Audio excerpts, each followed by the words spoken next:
Құрметті әріптестер, біздің төл тойымыз 30 жылдық құтты болсын.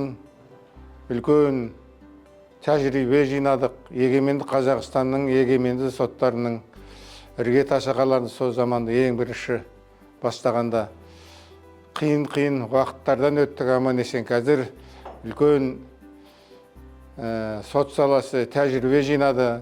Үлкен азаматтар осы салада қызмет істеп отставкаға кетті. Соның біреуі мен болам осы салада.